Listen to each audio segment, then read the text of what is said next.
Hi everybody, I'm Munira Adenwalla. I'm a paediatric occupational therapist and have been for 22 years.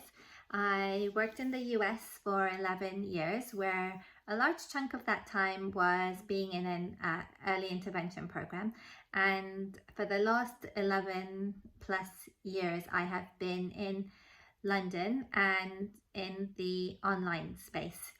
I help children from birth to 10 years of age with sensory processing and motor difficulties to develop the skills that they need to move, learn, and grow through play. I also help parents help their kids through virtual consultations, virtual and land-based treatment sessions, and online training programs.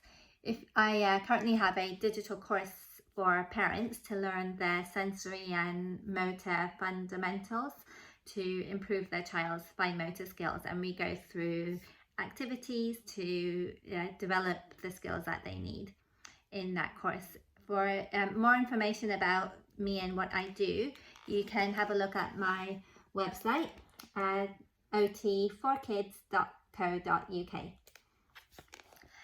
Nicola from Positive About Down Syndrome shared that many of you have concerns about your child's sensitivities to sound. So we thought it would be helpful to have a discussion on sensory processing and how it relates to sound sensitivities. So I will be sharing some general information to give you some background, help you understand your child's behaviors and why they do what they do, and also share some ideas to help you get started on helping them. If you need any additional support, I'm available for consultations and or treatments virtually via Zoom or in person if you're nearby. However, hopefully this information will help you to get started. So let's get started. Feel free to watch this in its entirety or to pause and come back, as I'm sharing this information in bite-sized chunks, so it's easy to do it all at once or to do it in little parts. So here is a quick outline of what I'm planning to discuss today. In part one, I will give a quick explanation of the ear and how it neurologically connects to the whole body. In part two, I will share some common structural differences in the ears, nose, and throat for children with Down syndrome. And in part three, I will give an overview of sensory processing. And in part four, we will talk a bit about auditory processing, specifically sound sensitivity, and how it looks in the rest of the body and how that connects to other sensory systems, because that will give us a clue of where we need to start to help a child with their auditory sensitivity. And then in part five, I will share some of my top strategies for helping children with sound sensitivity. Let's get started with part one. I have this mantra that you will often hear me say. I wonder if you can guess what it is. Okay. It's all connected. You will hear me say this quite a lot during this discussion. So let's see how this applies to the ear. I love children's books, and I think they explain things really nicely and simply and in a very clear, understandable way. So I have borrowed this one from my son, my 8-year-old, and I want to show you what the ear looks like, and just explain what happens to sound as it's going through the ear. And stick with me, because in part two you will see why I am telling you all of this. So basically, when an object, let's say an object drops and makes this sound, we detect the vibration of that object. And then the sound waves will go and travel through this ear canal, and then that will vibration will hit this eardrum. And then that eardrum is connected to all these little bones over there, and that is going to make the fluid in this part of the ear vibrate, and it will then hit to this cochlea, which is responsible for hearing. That's going to then go up to the brain and send a message or a signal up to the brain, and then the brain is going to interpret that sound. It's going to notice it and interpret it and tell you about that sound, what it is, where it's coming from, how big it is, if it's nice or not nice, yeah, so okay, and then over here we can see are these little loopy things, and those are called the semicircular canals. And this is really important because that part of that is what helps us to give us information about movement. So we can see that the movement system and the auditory system are really close together, and they're often talking to each other and sending messages to each other. And just also to note that this part here is what goes down to the back of the nose and the throat, and you'll see why I'm telling you this in the next part. So what I want you to notice is how the movement system and the auditory system is very close together, and also that the movement system is also sends a lot of messages to the emotional system, and also sends messages to the visual system, and there's also lots of connections to the parts of your brain that tell you where your body parts and your muscles and your joints are. So basically all of those sensory systems are often talking to each other, communicating with each other, and they have an impact on each other. So this is why sound sensitivity or auditory defensiveness is oftentimes connected to the whole body.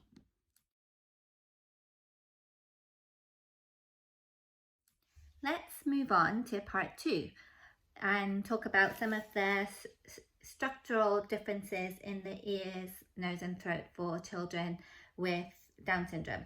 And it doesn't mean that all children with Down syndrome will have these, but it's just a little bit more prevalent. And if you see any difficulties with sound sensitivity or other auditory processing or hearing areas, then it's important to get this checked out by an ENT specialist to determine if there's anything structural or medical impacting on auditory processing.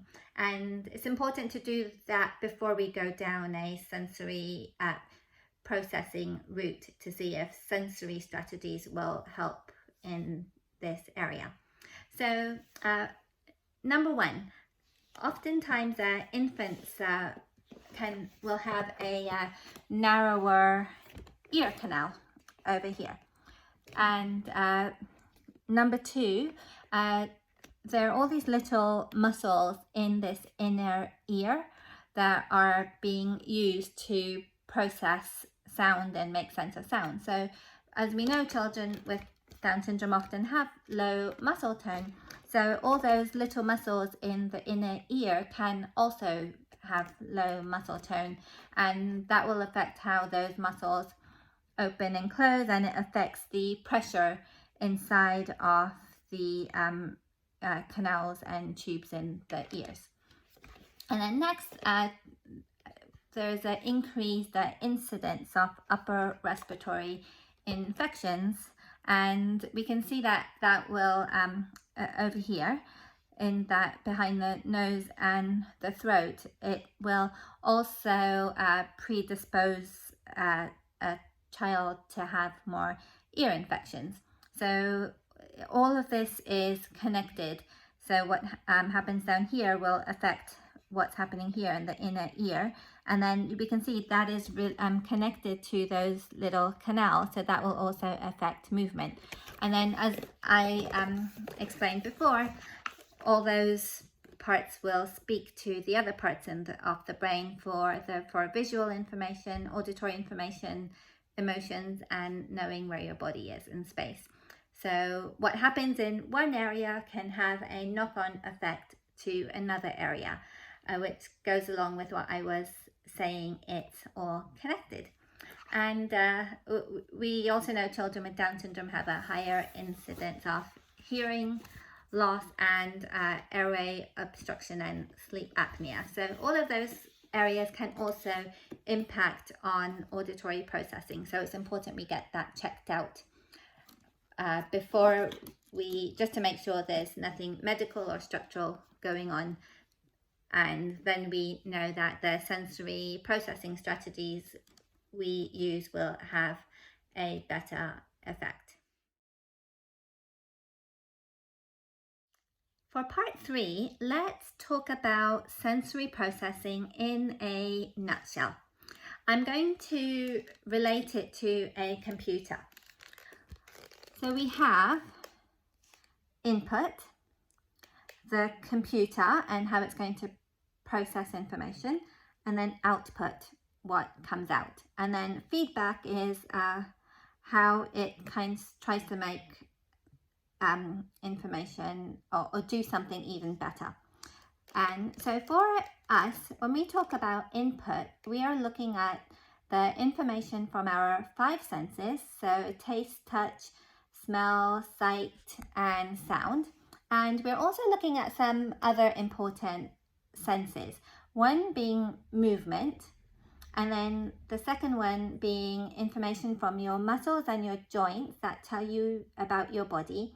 And then there's a last one called interoception, which is this the sensation you get from inside of you, basically, of things like hunger, digestion, your heart rate, and emotions.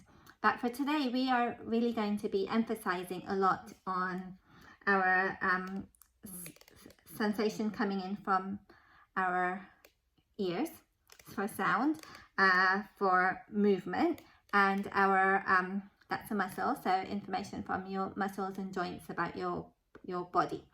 And then we're going to look at how is this information being processed and organized in the brain. So I know it looks a little bit like a snail, but that's actually a picture of or a drawing of a brain.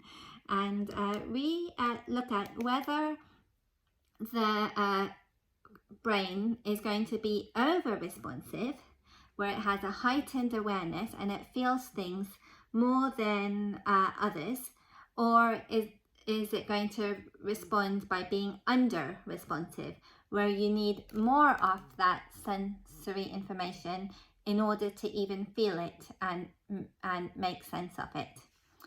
And then once the brain processes this sensory information, we are looking at the output, and that's supposed to be somebody moving.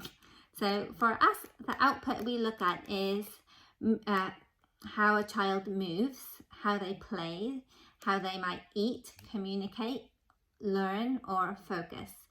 And for this talk, the output that we are really going to be looking at is how are they dealing with sound in their daily activities? Can they focus? Can they communicate? And can they cope with daily life activities or group events or being in busy places? So that is sensory processing in a nutshell. Now let's move on to part 4. So we have 2 more parts left. So for part 4, let's talk about auditory processing, and specifically auditory defensiveness or sensitivity to sounds. When we talk about auditory processing, there are 3 main parts. We look at how sounds come in, how we orient to it. What is it? Where is it? And is it near? Is it far? And then lastly, we interpret that sound. Is it loud? Is it soft? Is it nice? Is it bad? Is it safe or dangerous? And then, so we're going to be either over responsive or under responsive to that auditory information. Or some children will seek it out. But today we are mainly focusing on children who are over responsive to sound information.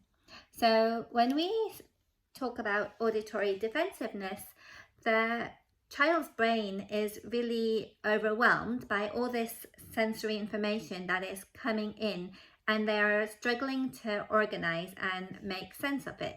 So they are going to have a bigger reaction than usual to sound. And you're going to see these reactions in their body, their eyes, their face, and their emotions. So some observations that you will notice for children with sensitivity to sounds is, one, they will have sensitivity to certain sounds, whether it's high frequency sounds or low frequency sounds. So whether they're more sensitive to hoovers, hand dryers, toilets flushing, or sirens, or whether it's to having their hair cut or even their hair washed. Some children will notice sounds before other people do. So they will hear that siren or that car coming way before somebody else might, or they will notice teeny little sounds that other people don't notice. 3, they might be very distracted easily because they are hearing all these little sounds, and oftentimes they may not know where it's coming from. So, or they might be like turning and orienting to the sound often. Also, it is difficult for them to be in loud and busy places. So it's hard for them to really filter out information because they are noticing all the sounds, whereas otherwise there's some noises that they just kind of go into the back of your brain and you don't really pay attention or notice it. However, children who are sensitive to sounds, they notice everything that's going on. Next is that it's kind of hard for them to place which sounds are in the forefront or in the background. So it's hard for them to focus with the music on, or while being in groups where there's lots of things going on in the room at the same time. So there are 3 main responses that we see to sounds. Either you will approach the sound because you're comfortable with that sound and it's okay for you, or you might avoid or flee it because it is too much for you. So that's what we call a fight or flight response, and it's a way to protect your brain will do that to protect you. And then a third response is that you may go into shutdown or freeze, where you will because it's just too much for you to cope with and deal with. So what are some reactions that you might see in your child's body? So in response to being sensitive to sounds, you might see your child's body become tense because they are uncomfortable with the sound, or sometimes children may kind of curl up and coil up a little bit, almost in a fetal position to try and become comfortable and soothe themselves, or they might kind of lean back or pull away from that sound. You might also see the hands become tense and fist or close. Some children will chew on their shirts or the cuffs or of their sleeve or other objects more because the jaws are really close to the ears, and the chewing will kind of soothe the ears sometimes. So you might see more chewing and mouthing. And some children will also do more rough and tumble kind of play with their body, or they might be more pushy and pulley. As doing these big body movement, it helps them to ground their body and feel where their body is in space. And if you can feel more secure with your body, that kind of gives you more of a sense of sounds. It also, doing all these things with your body helps you feel more comfortable. So that's why we often see children doing more rough and tumble or pushing, pulling and hanging to deal with sounds. And it's also important to notice that you might not see these behaviors only during that sound, but sometimes it's because of a accumulation of sounds throughout the day, and you might see more of this even towards the end of the day, because it's the build-up of the sensitivity to the sound that the child is dealing with toward the end of the day. And also you might see the child run away or try and get out of that loud, busy environment. Now with the child's eyes, you might see their eyes become a bit wide, and often if one sense is not working, then you will resort to overly using other senses. So if you're not getting the right information from your auditory system, you might overly use your visual system or your eyes to compensate. So it's almost like somebody who is visually impaired or blind. They have to really rely on using their hearing system a lot to guide them. And so you might see when a child is dealing with loud sounds in difficult situations, their eyes might become wide, or they might kind of dart from one place to the next, trying to figure out what's happening with that sound. And then also in terms of their emotions, they will have fear or be scared of that sound. And in time, sometimes that will happen even over time in anticipation of that sound or situation, just because they know that's how it has been for them in the past. So if children are struggling to process sound information, they will really try and compensate and use other senses to help them, even though it may be inefficient. So as we already said, they may use their eyes more. They may also use their whole body more to try and figure out the sound. So they might try and move towards the sound, but it's also hard because they might not be able to locate where that sound is coming from, or they might not sense where it is, but they might be moving around a lot because they're trying to make sense of and understand space and where things are, and including not only objects in their environment, but also where sounds are coming from. And it's also hard for them to really focus beyond this little space that they might be in, because it's hard for them to make sense of sounds that are in this space and then sounds that are a bit further away from them. And sometimes, just to help them, children will become a little bit more what looks like that they're being controlling, and it's really they're becoming a bit more rigid or controlling because they are trying to protect themselves from reaching sensory overload, and they are avoiding distress. So it's important to note that the behaviors or reactions and responses that we see in the children are really due to them being in pain, because it may not be uncomfortable to us, but for them it is causing pain and distress for them. So this is the way that they are trying to cope and deal with it. So if there's only one thing that you take away from this talk, it's really that sound sensitivity is connected to the whole body and it usually will often come along with other sensory processing difficulties versus being in isolation because of the close neurological connections of the auditory system to the movement system, the visual system, and the proprioceptive system, which tells us where our body is in space.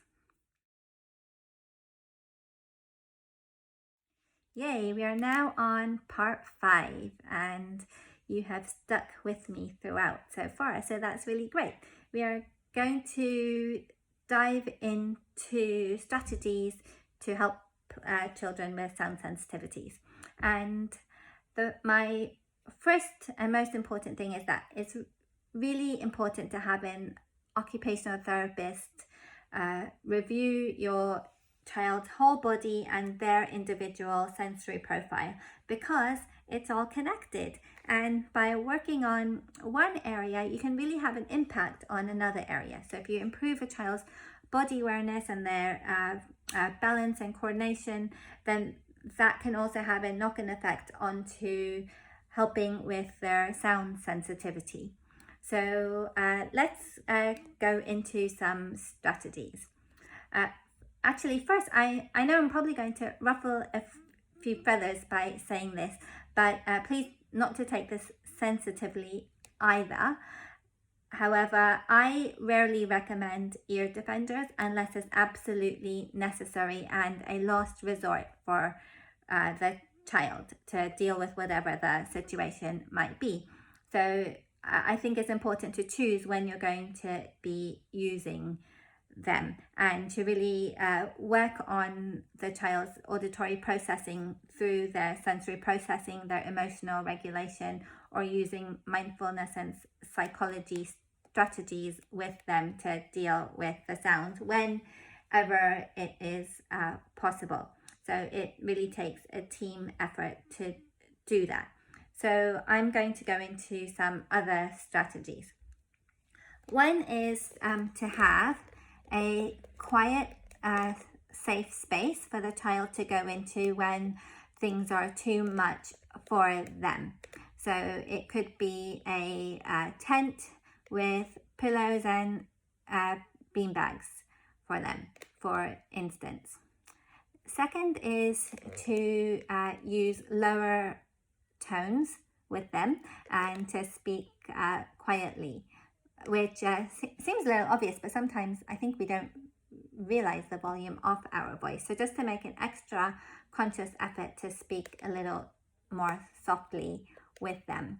And then next is to really balance out the loud and quiet parts of the day when and if you can. So not having two big loud things right close together.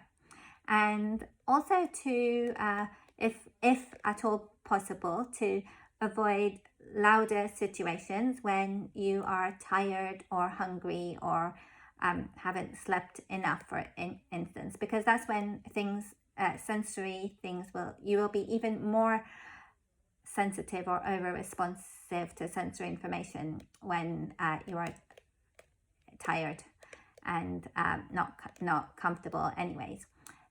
Next is to give more time to the child to process information. And last is when positioning yourself to be somewhere where the child can see you and they're not being approached from behind, or for example in class not to be having the door behind them or lots of things going on behind them where they have to be turning all the time to figure out what's going on, and it's not going to be startling them from behind. And in terms of sensory strategies, so as I mentioned before, you can work on one area to help another. So by improving body and spatial awareness, balance and emotional regulation, this can also help with auditory processing. So we can use proprioceptive or heavy body activities. And I've written prop here, is what us occupational therapists lovingly call proprioception. So we can look at activities that require heavy pushing and pulling. So it could be rough and tumble play, heavy work activities where you can feel where your body is, so you can then have something to build on by having a solid base of where your body is related to a sound. Another body sensory strategy that you could use during or even before a loud situation that you know is coming up would be to either squeeze a little ball, or like one of those stress balls or a balloon filled with flour or rice, to squeeze hands together, or to press hands together, or to even hold your hand tightly either during the loud sound or before it. As we mentioned before, sometimes chewing can help to dampen sounds, and also there are different music-based, therapeutic music-based programs that specifically work on training the ears to process sound so that you can deal with sound information better. But it's really important that this is done by a trained professional. I hope that this gives you some background information on sensory processing and auditory processing, and better understanding of how sound sensitivity is connected to the whole body, and you also have some takeaway strategies to try. If you want more support specific to your child, I can be reached at otforkids.co.uk, and if you'd like to access any of my online trainings to improve your child's sensory processing or motor skills, feel free to check out my website for that as well. Take care. Bye bye.